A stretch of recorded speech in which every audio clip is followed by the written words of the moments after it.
নমস্কার বন্ধুরা, সবাই কেমন আছো? আশা করি ভালো আছো। কেএসজেপি একাডেমিতে সবাইকে স্বাগতম।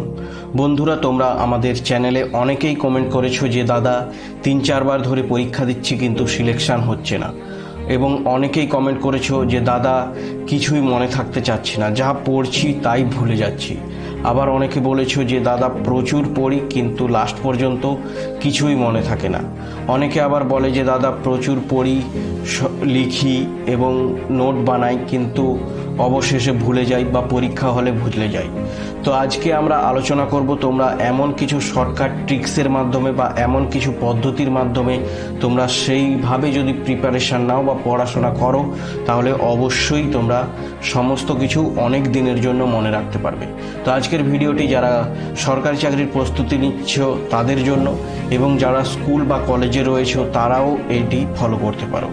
তো অবশ্যই তারা ভিডিওটি স্কিপ না করে শেষ পর্যন্ত দেখতে থাকো। আর যদি কেউ আমাদের চ্যানেলে নতুন হও তাহলে সাবস্ক্রাইব করে বেল আইকনটি প্রেস করে দাও, কারণ আমরা আমাদের চ্যানেলে এরকম এডুকেশন রিলেটেড ভিডিও আপলোড করে থাকি। বন্ধুরা, একটা কথা সবসময় মাথায় রাখবে যে শুধুমাত্র হার্ডওয়ার্ক করেই কিন্তু সাকসেস পাওয়া যায় না। অর্থাৎ শুধুমাত্র হার্ডওয়ার্ক করেই তুমি যে সফল হবে বা প্রচুর পরিশ্রম করলেই যে তুমি সফল হবে সেটা কিন্তু নয়। তাহলে কিন্তু অনেকটা টাইম লেগে যাবে, প্রচুর বছর লেগে যাবে এবং নাও হতে পারে। তাই কথায় আছে যে হার্ড ওয়ার্কের সাথে সাথে তোমাদের কিন্তু স্মার্ট ওয়ার্কও করতে হবে। তাই এই স্মার্ট ওয়ার্ক কি, এর জন্য এই স্মার্ট ওয়ার্কের একটা প্রসেস আজকে আমরা তোমাদের কিন্তু বলবো। আর এই প্রসেসটার নাম হচ্ছে শর্ট নোট। অর্থাৎ শর্ট নোট তোমরা কিভাবে তৈরি করবে তা নিয়ে আজকে আমরা আলোচনা করব। তো অবশ্যই ভিডিওটি দেখতে থাকো। তো প্রথমেই চলে আসছি শর্ট নোট কি। তো এটা বলার আগে প্রথমেই আমরা বলি যে থিওরি। তোমরা সব সময় একটি থিওরি পড়ো, অর্থাৎ যারা স্কুল কলেজে রয়েছে তারা তো থিওরি পড়োই, এবং যারা সরকারি চাকরির প্রস্তুতি নিচ্ছ, পুলিশ কনস্টেবল বা আবগারি পুলিশ বা প্রাইমারি টেট যে কিছুই হতে পারে, তো তোমরা জেনারেল নলেজ বিশেষ করে মনে রাখতে পারো না বা মুখস্থ হতে চায় না। তো তার একটাই কারণ, তোমরা হয় থরলি থিওরি পড়ে যাও অথবা শুধু প্রশ্ন করে করে পড়ে যাও, যার জন্য ওটা কিন্তু বেশি দিন তোমার মাইন্ডের মধ্যে থাকতে পারে না। তো তোমাদের থিওরি একটা চ্যাপ্টার তোমরা থিওরি পড়লে সেটা কিন্তু একবারই পড়তে হবে, এবং দ্বিতীয়বার কোনোদিন ওই চ্যাপ্টারটা কিন্তু আর পড়ালেই চলবে না। তাই তোমাদের কিন্তু একটি শর্ট ম্যাপ তৈরি করতে হবে বা শর্ট নোট বানাতে হবে। তো এইটাই কি করে তোমরা বানাবে? তোমরা বিভিন্নভাবে তোমরা শর্ট নোট বানাতে পারো। অর্থাৎ একবার তুমি থিওরিটা পড়লে থিওরি থেকে যেগুলো ইম্পর্টেন্ট সেগুলি তোমরা একটি পিকচারাইজ করে তোমরা বানাতে পারো। তো তোমরা দেখতে পাচ্ছ অলরেডি তোমরা ব্যাক স্ক্রিনে তোমরা দেখো, আমরা প্রথমে এখানে দেখো রয়েছে দেখো পাথর যুগ। পাথর যুগের প্রথমে রয়েছে পাথর যুগ বা প্রস্তর যুগ, তারপরে এসেছে কি তাম্রপ্রস্তর যুগ, তারপরে এসেছে কি ব্রোঞ্জ যুগ, এবং সবশেষে রয়েছে লৌহ যুগ। তো এইটা দেখো পিকচার আকারে করে দিলাম, তোমাদের কিন্তু আর ভুল হবে না। এবং দেখো এই পাথর যুগের দেখো 3টি ভাগ রয়েছে: প্রাচীন প্রস্তর যুগ, মধ্যপ্রস্তর যুগ এবং নব্যপ্রস্তর যুগ। এটা তোমাদের বোঝার সুবিধার্থে করেছি। আর এই নব্যপ্রস্তর যুগের সময়কালেই তৈরি হয়েছিল কিন্তু মেহেরগড় সভ্যতা। তাহলে তোমরা এই ছকটা যদি চোখে একবার দেখে নাও তোমরা বুঝতেই পেরে যাবে মেহেরগড় সভ্যতা কোথাকার সভ্যতা, নব্যপ্রস্তর যুগ। এবার এখানে আরও অনেক তথ্য দিতে হয় যেগুলি আমরা দেইনি। এই মেহেরগড় সভ্যতা কত সালে হয়েছিল বা কি কি কিছু ডিটেলস তোমরা এর মধ্যে লিখতে পারো। এরপরে এসেছিল তাম্রপ্রস্তর যুগ, এরপরে হয়েছিল ব্রোঞ্জ যুগ। ব্রোঞ্জ যুগে তৈরি হয়েছিল সিন্ধু সভ্যতা এবং লৌহ সভ্যতা। সিন্ধু সভ্যতা এবং সিন্ধু সভ্যতা, এবং এরপরে এসেছিল লৌহ যুগ, এবং তারপরে এসেছে বৈদিক সভ্যতা। লৌহ যুগে এসেছে বৈদিক সভ্যতা। তো দেখো এই একটি ছকের মধ্যে তোমরা যদি প্রিপারেশান করো তাহলে কিন্তু তোমার সমস্ত কিছু মাথায় থাকবে। ধরো তোমাকে একটা সিনেমার স্ক্রিপ্ট দেওয়া হলো, তোমাকে একদিন পড়তে বললো, তারপরে কিন্তু ওই সিনেমা থেকে যদি কোনো কোশ্চেন করা হয় তাহলে তুমি অনেকগুলোই পারবে না। কিন্তু যদি তোমাকে সিনেমাটা দেখানো হয় তাহলে কিন্তু তুমি সিনেমাটা প্রায় সবই বলে দিতে পারবে। এটাই হচ্ছে আমাদের মাইন্ড একটু অন্যরকমভাবে কিন্তু নেয়, একটু অড জিনিস আগে আমাদের মাইন্ড ক্যাপচার করে। তাই একটু অডভাবে, একটু আলাদাভাবে আমাদের মাইন্ডকে সেই তথ্যটা পাঠাতে হবে। তো এইভাবে কিন্তু একটা পেজে তোমরা একটা চ্যাপ্টার করে নিতে পারবে।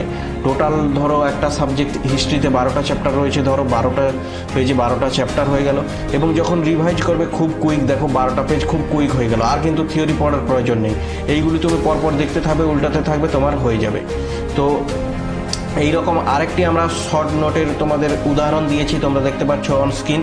সিন্ধু সভ্যতা, সিন্ধু সভ্যতা কিভাবে করেছি দেখো। সিন্ধু সভ্যতার কিছু পার্ট রয়েছে, হরপ্পা সভ্যতা, তারপরে রয়েছে মহেঞ্জোদারো, তারপরে লোথাল, তারপরে কালীবঙ্গাল। তো আরও কিছু রয়েছে, এগুলো আমরা করিনি, তোমরা যখন করবে খাতায় নিজেরা করতে পারো। এবার দেখো নিচে নিচে রেখেছি। হরপ্পা সভ্যতা আবিষ্কার করে দয়ারাম সাহানি 1921 সালে, এবং হরপ্পা সভ্যতাকে পশুপতির খাদ্য বলা হয়, অর্থাৎ হরপ্পা কথার অর্থ হচ্ছে পশুপতির খাদ্য। ঠিক তেমন মহেঞ্জোদারো সভ্যতা আবিষ্কার করে রাখাল দাস বন্দ্যোপাধ্যায় 1922 সালে, এবং এটার হচ্ছে মৃতের স্তূপ, মহেঞ্জোদারো শব্দের অর্থ। তো এইভাবে লোথালের যে সমস্ত তথ্য রয়েছে বা কালীবঙ্গানের যে সমস্ত তথ্য রয়েছে তোমরা নিচে নিচে লিখতে পারো। এছাড়াও এর থেকে কোনো সাব যদি কন্টেন্ট বেরোয় এখানে তোমরা লিখতে পারো, এখানে তোমরা এইভাবে করে করে কিন্তু লিখতে পারো। এইগুলো লিখে তোমরা একবার তোমরা চোখ বুলালে, দেয়ালে চিটিয়ে দিলে, দেখতে থাকলে অবশ্যই কিন্তু তোমরা সাকসেস পাবেই পাবে। তো এরপরে তোমাদের একটি আলাদা টেকনিক নিয়ে আলোচনা করছি, এটাও কিন্তু খুব ভালো টেকনিক, সেটা হচ্ছে কাট পেপার টেকনিক। অর্থাৎ তোমাদের হয়তো কোনো ফর্মুলা বা কোনো লাইন বা কোনো একটি সংজ্ঞা মুখস্থ হচ্ছে না, ধরে নাও কোনো একটি অঙ্কর ফর্মুলা হতে পারে, ফিজিক্সের ফর্মুলা হতে পারে, মুখস্থ হচ্ছে না। তো এই ধরনের যে কার্ডগুলো পাওয়া যায় তোমরা কিনে রাখতে পারো। এই কার্ডে তোমরা ওই ফর্মুলা লিখে নাও, লিখে নিয়ে তোমরা তোমাদের যে দেয়ালে আছে সেইখানে চিটিয়ে দাও। 3 দিন এইটা দেখতে থাকো, 3 দিন এটা দেখতে থাকো। যদি না ফর্মুলা তোমাদের একদম মনে গেঁথে যায় তাহলে আমাকে কমেন্ট করে জানাবে, অবশ্যই তোমার মনে গাঁথবেই। এবং আরও কিছু টেকনিক হয় যেগুলি তোমরা তোমাদের হাতে কলমে লিখে নিতে পারো। ওইটা কোথাও যাচ্ছ বারবার দেখতে থাকো, তোমার ফর্মুলা মুখস্থ হয়ে যাবেই যাবে। আর একটি যে টেকনিক সেটা হচ্ছে, তুমি যে ফর্মুলাটা মুখস্থ হচ্ছে না বা কোনো কিছু কোশ্চেন মুখস্থ হচ্ছে না, ওইটার একটা ছবি তুলে তোমার ফোনের ওয়ালপেপারে রেখে দাও, এবং ওই ওয়ালপেপারটি মাঝে মাঝে দেখতে থাকো। তোমার ফর্মুলা 3 থেকে 4 দিনের মধ্যে মুখস্থ হবেই হবে। তো এই ধরনের যদি তোমরা করে যদি মুখস্থ করো তাহলে এটা কিন্তু তোমরা অর্থাৎ অনেক দিন পর্যন্ত মনে রাখতে পারবে। এবং পরীক্ষায় যখন তুমি বসবে তোমার মাথায় ওই কোন কালারে কি লিখেছি বা কোথায় কি লিখেছিলাম সব এই যে পিকচারগুলো তোমার মাথায় মনে আসবে, এবং তারপরে ডাটাগুলো কিন্তু অটোমেটিকলি তোমাদের মনে চলে আসবে।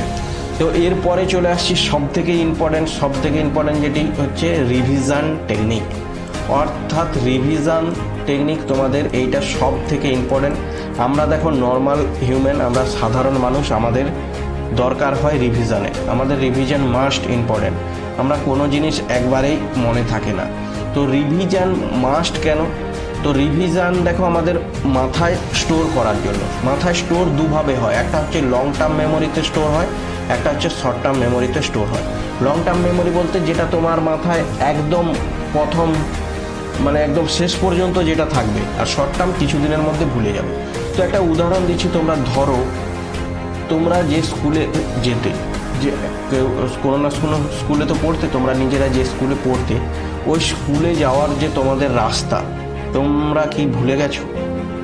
এখনও তোমাদের মনে আছে, কারণ তোমরা ওই রাস্তায় কয়েক হাজারবার তোমরা গিয়েছো, কয়েকবার তোমরা ওখানে গিয়েছো, যার জন্য তোমরা চোখ বন্ধ করে কিন্তু ওই স্কুলে পৌঁছে যাবে, কাউকে কিছু জিজ্ঞাসা না করে, অন্যদিকে মন করেও কিন্তু তোমরা পৌঁছে যেতে পারবে। তাই তোমাদের কিন্তু এইভাবেই পড়াটাকেও ওই রিপিটেডলি সাইকেল ওয়াইজ রিপিটেডলি করতেই হবে।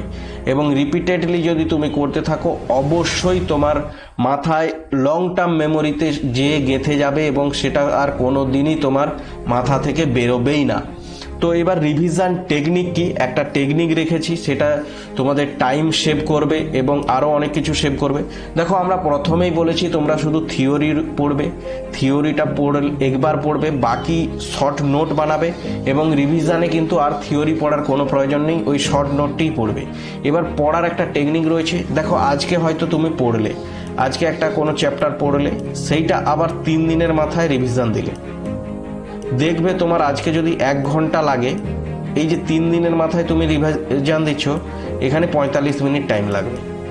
তারপরে আবার 6 দিনের মাথায় তোমরা রিভিশন দেবে, এইখানে দেখবে তোমার 35 থেকে 40 মিনিট টাইম লাগছে। 6 দিনের পরে আবার 9 দিনের মাথায় তোমরা রিভিশন দেবে, এইখানে দেখবে 25 মিনিট টাইম লাগছে। এবং তারপরে 12 দিনের মাথায় তোমরা রিভিশন দেবে, এখানে দেখবে 20 মিনিট টাইম লাগছে। এবং সর্বশেষ 21 দিন যখন রিভাইজ দেবে দেখবে তোমার টাইমই লাগছে না, একবার চোখ জাস্ট উল্টে দিলে খুব জোর হলে 10 মিনিট টাইম লাগবে। তো এই 5টা প্রসেসে তুমি যদি রিভাইজ করো কোনো একটা পড়া, এইভাবে প্রত্যেক দিন দৈনন্দিন এইভাবে রিভাইজ করতে থাকো এই 5 প্যাটার্নে, 3, 6, 9, 12, 21, এই প্যাটার্নে তুমি যদি কোনো কিছু প্র্যাকটিস করো 5 দিন, কোনো কিছু ধরো 5 দিন একটি রাস্তা দিয়ে যাচ্ছ, তোমার কিন্তু ওটা একেবারে মাথায় গেঁথে যাবে। তাই এই 5 দিন যদি তুমি প্র্যাকটিস করো অবশ্যই যে সমস্ত পড়াগুলি হয় সেটি তোমার লং টার্ম মেমোরিতে চলে যায়। আমাদের সেটি যায় না কেন তোমরা কমেন্ট করেছিল, কারণ তোমরা দেখো এইভাবে মাইন্ড ম্যাপ করো না বা শর্ট নোট বানাও না, আর এইভাবে রিভিশনও করো না, যার জন্য কিন্তু তোমরা খুব কুইক ভুলে যাও এবং পরীক্ষার সময় মনে হয় যে আমরা তো প্রচুর পড়েছি কিন্তু ভুলে যাচ্ছি কেন বা সব মাথায় আসছে না। দেখো এতটা পড়ার কোনো প্রয়োজন নেই, ওইটাকে এতটা ছোট নোটসে বানাও এবং ওটা 10 বার পড়ে যাও, অবশ্যই তোমার সিলেকশন হবেই হবে। তো এরপরে লাস্ট যে পয়েন্টটা চলে আসছি সেটি হচ্ছে প্ল্যানিং হচ্ছে আরেকটি মোস্ট ইম্পর্ট্যান্ট। তোমাকে সাকসেস হতে গেলে প্ল্যানিং করাটা কিন্তু মাস্ট ইম্পর্ট্যান্ট। উইথাউট প্ল্যান কোনো কাজ সাকসেসফুল হয় না, আজ পর্যন্ত তার প্রমাণ আছে। উইথাউট প্ল্যানিংয়ে কোনো কাজই সাকসেস হয় না। অর্থাৎ তোমরা দেখবে যারা মন থেকে বলো তো, যারা সিলেকশন পাচ্ছ না তোমরা কি প্ল্যানিং করে পড়ছো? না, কমেন্ট করে জানিও তো সত্যি কি তোমরা প্ল্যানিং করে পড়েছিলে?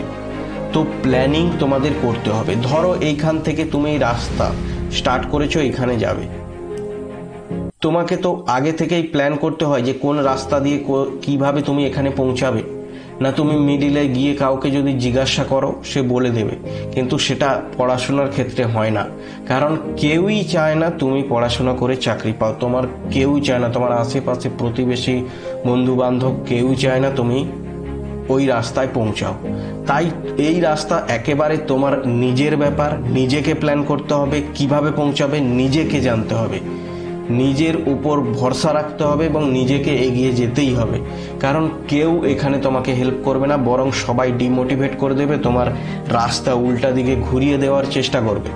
তাই এটা তোমরা বুঝতেই পারবে, নিজেরা বুঝতে পারবে, এতদিন প্রিপারেশন নিচ্ছ মানে নিজেরাই বুঝে গেছো। এটা বোঝানোর আর দরকার নেই, কারণ অনেকেই চায় না তুমি কিছু করো। তাই প্ল্যানিং তোমাকে করতেই হবে। প্ল্যানিং খুব বড় প্ল্যান একদম করবে না, 10 দিনের প্ল্যানিং করো, কি পড়বে 10 দিন, কি রিভাইজ দেবে, সব একটার পর একটা এইভাবে হেডিং করে তোমরা লিখতে থাকো।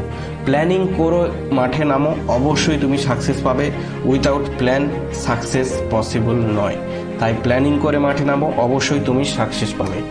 এবং লাস্ট যেটা বলেছি সেটা হচ্ছে সব থেকে যেটি দরকার মনের থেকে, সেটা হচ্ছে জেদ।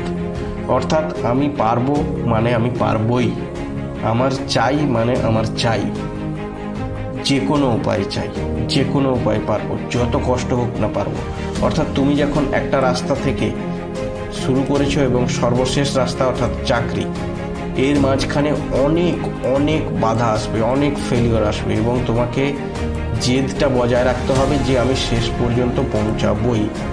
তুমি স্টার্ট যখন করে দিয়েছো, এইখানে এসে ছেড়ে দিয়ে কী লাভ? আর একটু তো রাস্তা, অনেকে আবার এখানেও ছেড়ে দেয়, আর একটু রাস্তা গেলেই তো তোমার চাকরি। বেকার এইখানে এসে তুমি ছেড়ে দেবে কেন? এবং কোনো গ্যারান্টি দিতে পারবে এটা ছেড়ে দিয়ে তুমি যে অন্য যে প্রফেশনে যাচ্ছ সেখানেও ছেড়ে দেবে না? তাই একেবারে নেভার গিভ আপ, অর্থাৎ ছেড়ে দেবে না, নিজের জেদটাকে বজায় রাখবে, নিজে পারবো মানে পারবোই। অনেকে তোমার রাস্তা থেকে সরিয়ে দেওয়ার চেষ্টা করবে, মানে রাস্তা ভটকানোর চেষ্টা করবে, একেবারে কান দেবে না, নিজের জেদে থাকবে যে আমি পারবো মানে পারবোই, আমি করবো মানে করবোই, বরং ওদেরকে দেখানোর জন্য আরও বেশি করে করো। তো এই ছিল আজকের ভিডিও। তোমরা কতটা উপকৃত হয়েছো জানি না, অবশ্যই কমেন্ট করে জানাও কতটা উপকৃত হলে। তো এইভাবে তোমরা শর্ট নোট বানাও, একটু আজীব লাগছে কিন্তু 5 দিন বানাও, যদি না হয় অবশ্যই কমেন্ট করে জানাও। তুমি অবশ্যই ফলাফল পাবেই, চেঞ্জ তুমি নিজের মধ্যে দেখতে পাবেই, মনে তোমার গেঁথে যাবেই পড়াগুলো। তো অবশ্যই এই প্রসেসগুলি ফলো করো, এবং এই ধরনের আরও অনেক ভিডিও পেতে গেলে কিন্তু তোমাদের লাইক কিন্তু মাস্ট। তোমরা যদি এইভাবে এই ভিডিওতে 100টা লাইক হয়ে যায়, তাহলে আমরা কিন্তু আরও উন্নত এবং আরও টেকনিক তোমরা কিভাবে আরও ভালো করে প্রস্তুতি নিতে পারবে তার ভিডিও নিয়ে চলে আসবো। তো আজকের ভিডিও এই পর্যন্ত। তো যদি কেউ নতুন হয়ে থাকো অবশ্যই সাবস্ক্রাইব করে দাও এবং তোমাদের বন্ধু বান্ধবীদের সাথে শেয়ার করো। তো আজ এই পর্যন্ত। জয় হিন্দ, বন্দে মাতরম, wish you all the best.